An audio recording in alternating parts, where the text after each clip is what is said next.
The question is, did the ego ever serve a purpose? It's always serving a purpose. It's serving a purpose right now. The ego is mainly all good. Mainly all good. The ego is we could understand the ego as the evolutionarily emergent, ever greater capacity for individuation. The self's capacity to individuate, which means an ever greater capacity for the self to disembed itself from its context. So, for example, in very small babies are completely identified with their physical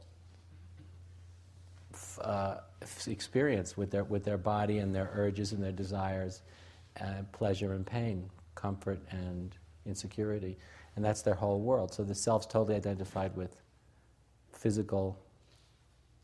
the physical dimension. So it doesn't get any more primitive than that. So that's where the self is identified. But then, as the structure of the self evolves and develops, as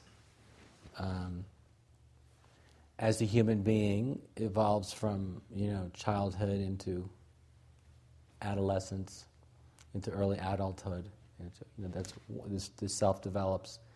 The self or ego develops in one way, and in a similar but different way, the self also develops through different levels of development in relationship to shared cultural values, perspectives, beliefs.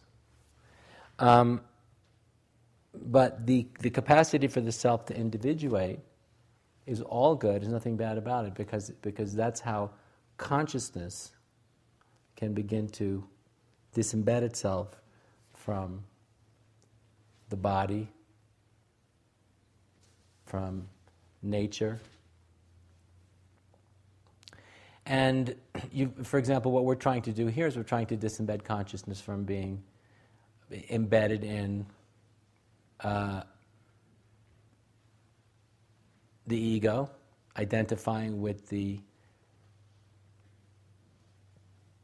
perspectives and beliefs and emotional impressions of early childhood, and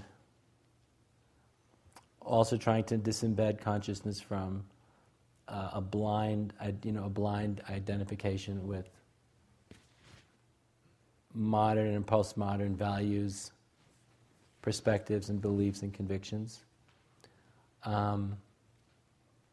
But the capacity for individuation, the capacity for the self to disembed itself, is all. That's an it's the greatest gift of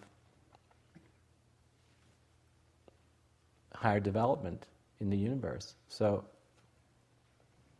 the ego is understood to be the capacity to individuate, which is to stand out from it. It means that there's a greater capacity to stand back from everything and bear witness. So from that perspective, the ego is all good, and the more individuated the self is from the perspective of evolutionary development, the better it is. Right?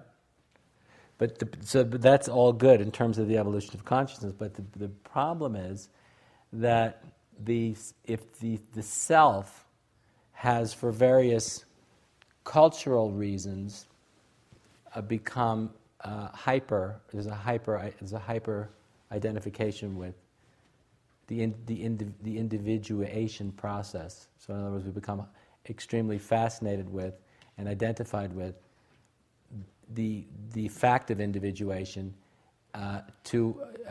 exclusively. So we've given that excessive value and importance, and that has created individual and cultural narcissism. And the problem with it is it obscures our ability to see so much of reality.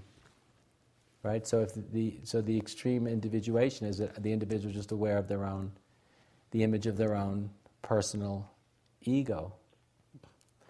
I think we're in, just to speak in a very general way about it, we're in a time when for various cultural reasons we have been taught and trained to identify almost exclusively with the very small and unenlightened perspectives of our own personal self. It means that we've been trained to give attention to the fears and desires and culturally conditioned beliefs of that highly individuated self to the extreme exclusion of so much of everything else that actually exists. So if you look at it very impersonally, if you see the vehicle, the mind and the body, and even the self-structure, as a vehicle for consciousness, consciousness is trapped in a very narrow field of identification, which profoundly, and I mean profoundly, inhibits that individual's capacity to engage with life, others, world, culture, cosmos, in any way that's deep and profound and meaningful, because they're just so lost in their small little personal world. So that's the problematic part of it. And I think it's a culturally created, it's been created by, culture's created this particular issue. I mean, it's always been an issue throughout history, but it's become a cultural epidemic for us in our own time. So in terms of spiritual evolution, this is why it's problematic. So in evolutionary philosophy, the greatest good is the emergence of that which is higher and new.